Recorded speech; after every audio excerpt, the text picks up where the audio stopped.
to the Lok Sabha and listen in to the discussion. मामला है, इसलिए गंभीरता के साथ इन विषयों को समझ लें। प्रधानमंत्री जी का जो प्रेसिडेंट हॉलैंड के साथ बैठक हुई और उसमें जो प्रेस स्टेटमेंट जारी हुआ, उस प्रेस स्टेटमेंट में था कि हम लोग राफेल इंटर गवर्नमेंटल एग्रीमेंट के तहत खरीदेंगे on terms and condition which are better than what was offered earlier. जो यूपीए के जमाने में टर्म और कंडीशन थी, उससे बेहतर टर्म और कंडीशन पे करेंगे। यह कहा गया कि प्रोसेस क्या था।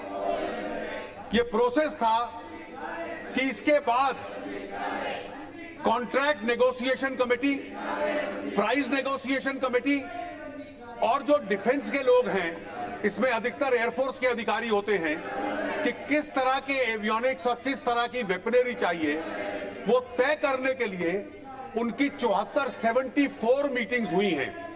ये 74 मीटिंग्स का रिकॉर्ड और उसकी डिटेल सरकार ने ये जो नोट दिया सुप्रीम कोर्ट की जजमेंट में रिकॉर्डेड है कि 74 मीटिंगें हुई है।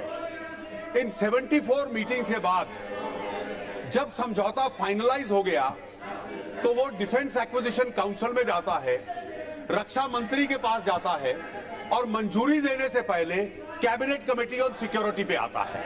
सारी प्रक्रिया पारित होने के बाद सरकार 2016 में डसॉल्ट के साथ अपना समझौता तय करती है।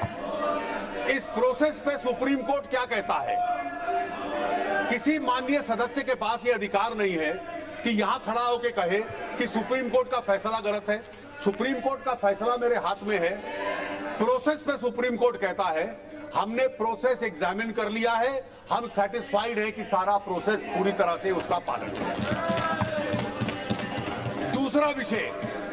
दूसरा विषय और मैं एक बार समझा दूं कि कृपया करके अपने दल की और उस दल के राष्ट्रीय अध्यक्ष में जिस पद पे हैं उसकी प्रतिष्ठा और गरिमा को मद्देनजर रखिए। ये 500 और 1600 की तुलना क्या है? ये दाम नहीं थे।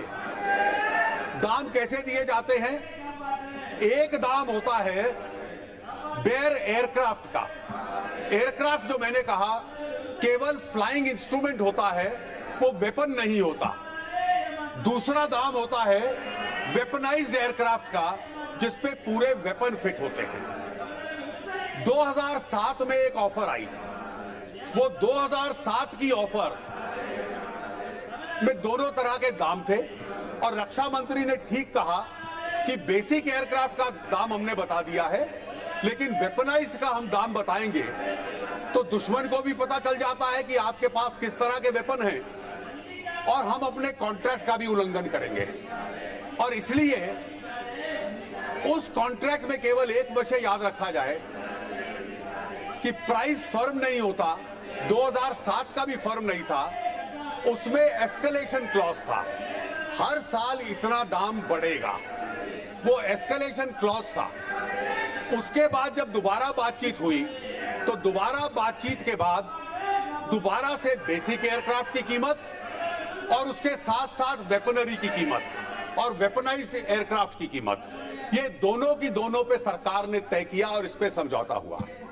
मैं बिना इस बात के इसको यकीनन कह सकता हूं, बिना किसी खंडन के डर से, कि बेसिक एयरक्राफ्ट का दाम 2016 की तारीख में यूपीए के दाम से 9% सस्ता था। वेपनाइज्ड एयरक्राफ्ट का दाम यूपीए के दाम से 20% सस्ता था।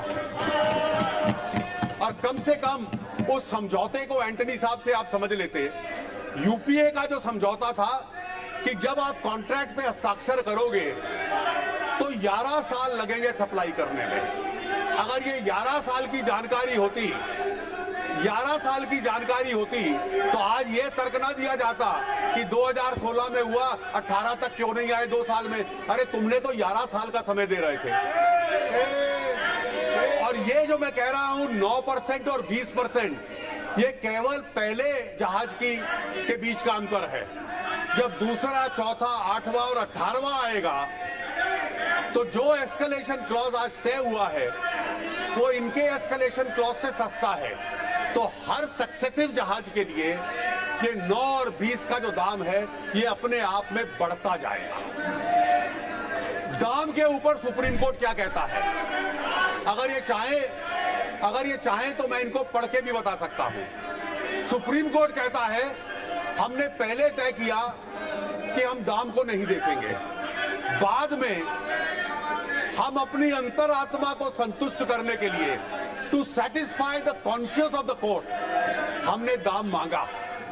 सरकार ने दाम सील्ड कवर में हमें दिया, हमने सील कवर खोल के पढ़ा और पढ़ने के बाद अपनी कॉन्शियस को सेटिस्फाई करने के बाद हमें लगा कि इस केस में हस्तक्षेप करने की हमें कोई आवश्यकता नहीं।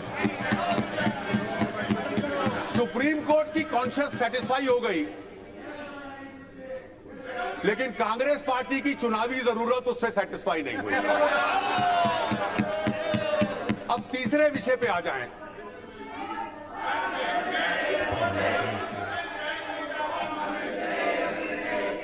Shashi,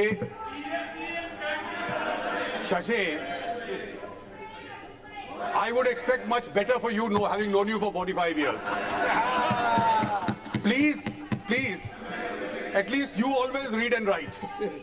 And therefore, Those who can't. and therefore, please read the judgment of the Supreme Court. The judgment says, we asked for the price in order to satisfy the conscience of the court. The government placed the price before us. We opened the envelopes, we read the price. And after going through it, we don't think it is a case where we would like a judicial review of the pricing at all. That is what the Supreme Court says.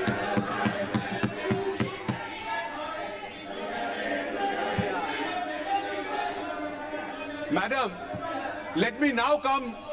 अब मैं आके तीसरे विषय पे भी इनको बतला दूं। तीसरा विषय क्या है? तीसरा विषय क्या है?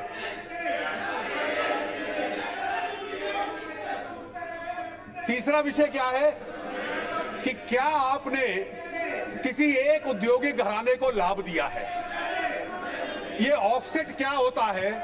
ये मुझे खेद है कि कांग्रेस पार्टी के अध्यक्ष को ऑफसेट की जानकारी नहीं है, ये क्या होता है। और इस पे आंकड़ा देखिए, इस सदन में माननीय अध्यक्षा जी, आप रोज देखते हो एक आंकड़ा लिखा होता है 1,30,000 crore.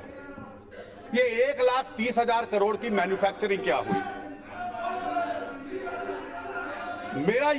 my assessment is the Congress party strategy, whose hands are soaked in Bofors, in Augusta, in National Herald, if they can't find an allegation of corruption against the NDA, let us manufacture one and let us invent one. That is their strategy. ये 1,30,000, ये 30,000 ये कहां से आया? Offset का अर्थ है, और ये यूपीए की पॉलिसी थी 2005 की, और ये नीति ये थी कि अगर हम डिफेंस इक्विपमेंट किसी से विदेशी से खरीदते हैं तो 30% से लेकर 50% तक उसे कहेंगे कि आप कोई सामान हिंदुस्तान में खरीदिए। वो सामान इस जहाज के लिए नहीं होगा, आपके किसी और काम का होगा। उन ऑफसेट सप्लायर से खरीदिए। आप उन ऑफसेट सप्लायर्स की वो लिस्ट बनाता है, और जब जब हम खरीदेंगे, पहला जहाज अगर 2019 में आता है तो उस जहाज की कीमत के अनुकूल 30% से लेकर 50% तक का उनको खरीदना पड़ेगा। पहली ट्रांजैक्शन में 30% होता था, रफाल में 50% है। ये अलग अलग ऑफसेट सप्लायर से खरीदता है। कौन खरीदेगा? डसॉल्ट। वो कौन सप्लायर है, कौन तय करेगा? डसॉल्ट। उनकी चॉइस है। अब कितने होंगे ऑफसेट? 58,000 करोड़ का पूरा डील है। ऑफसेट हुए 29,000 के अगले 10 साल तक टोटल। उसमें 100-120 ऑफसेट सप्लायर होंगे। जिस कंपनी का नाम लिया गया, डसॉल्ट ने कहा हम उनसे 3 या 4% खरीदेंगे। 3 या 4% बनता है 800 करोड़। उस 800 करोड़ को कह दो वो ऑफसेट सप्लायर है।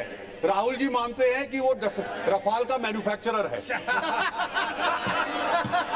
इनका ज्ञान तो एबीसी से शुरू करना पड़ेगा। वो ऑफसेट सप्लायर है। और कितने का? टोटल ऑफसेट 29,000 के, किसी से 200 करोड़ के, किसी से 500 करोड़ के, किसी से 800 करोड़ के। और यहां क्या लिखा है? 1,30,000 करोड़, 30,000 करोड़। ट्रांजैक्शन 58,000 करोड़ का है, ऑफसेट हो गए 1,30,000 करोड़ के। मतलब इतनी नासमझी एक ऐसे दल में जिसने 60 साल तक देश पे हुकूमत की हो, इसकी कम से कम हमें अपेक्षा नहीं थी। अब यह विषय उठाया गया, इनका अंतिम विषय था, क्या आपने HAL से क्यों नहीं बनवाए? मैं एक सवाल इनसे पूछता हूं। ये तो HAL वाला कॉन्ट्रैक्ट कि 18 वहां से आएंगे और 108 HAL बनाएगी। यूपीए ने वो कॉन्ट्रैक्ट रद्द क्यों कर दिया और उस आगे क्यों नहीं बढ़ाया? हमारी सरकार बाकी का क्या करना है उसके आगे प्रोसीडिंग्स कर रही है, उसके टेंडर आ रहे हैं, कौन किसको जाएंगे वो तय होगा, जो लोकल मैन्युफैक्चरिंग के होंगे। क्या कारण था कि यूपीए के हाथ ठंडे हो गए थे कि हम इसको एग्जीक्यूट करें? और इनके जो मंत्री थे वो लिख रहे थे कि इसको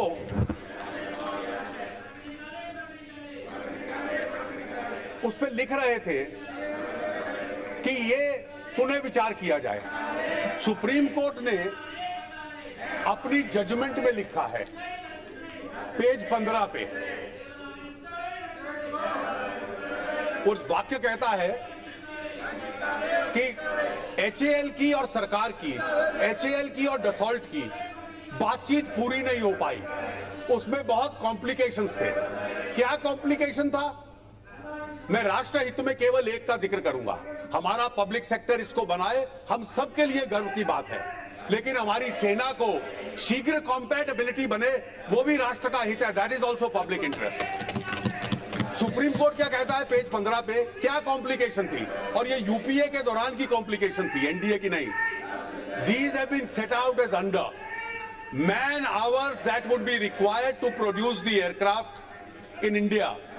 HAL required 2.7 times higher man hours compared to the French side for manufacture of aircrafts in India.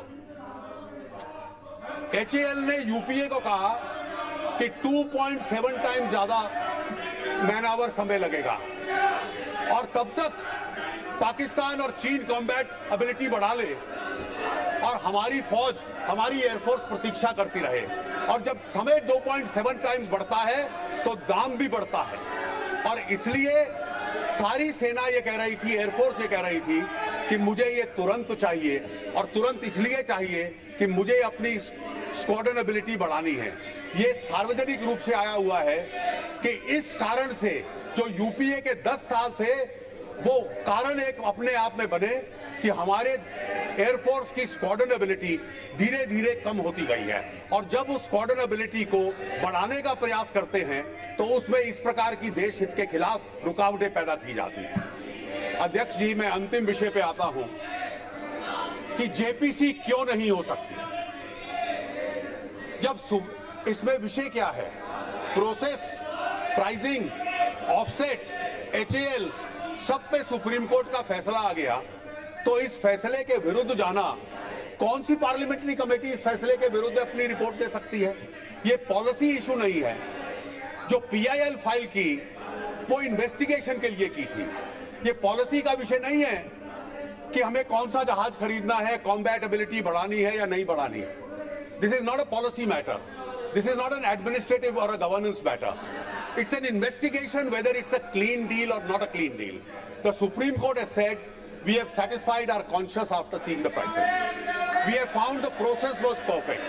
They have recorded why the HAL dialogue was abandoned. They have recorded that offset suppliers are decided by Dassault. ये सब फैसला करने के बाद जब ये सारे निर्णय हो गए तो उसमें जेपीसी के लिए क्या बना था? मैं केवल आपको एक दुनिया के लोकतंत्रों का एक प्रेसिडेंट बता दूं. जेपीसी सांसद होते हैं, पॉलिसी मैटर में तो हम एक मत के हो सकते हैं, इन्वेस्टिगेटिव मामलों में हम पार्टी लाइन पे बट जाते हैं. जो पार्टीशन बॉडी है वो इन्वेस्टिगेशन नहीं कर सकती. इसका एक उदाहरण याद करिए. मैं फिर एक बार बोफोर्स पे आता हूं. इस संसद ने बोफोर्स के लिए बोफोर्स की जांच के लिए कांग्रेस पार्टी पावर में थी, एक शंकरानंद जी की चेयरमैनशिप में जेपीसी बनाई थी। अब तो साबित हो गया कि बोफोर्स में कमीशन मिले, खाते पता चल गए, वो सारे सरकार के रिकॉर्ड पे हैं, सीबीआई के रिकॉर्ड पे हैं, करप्शन हुआ। पर जेपीसी ने क्या कहा था, शंकरानंद जी की जेपीसी ने, these are not kickbacks, these are winding up charges. The JPC whitewashed the whole allegation of corruption. That JPC was a fraud on the parliamentary process. And this JPC is being sought by those who represent the legacy of Bofors to indulge in another fraud. The reason being, because our hands are soaked in corruption, you are a clean government, let me invent an allegation of corruption against you. This has been the entire burden of their song, and therefore there can be no JPC at all in this transaction. Thank you, madam.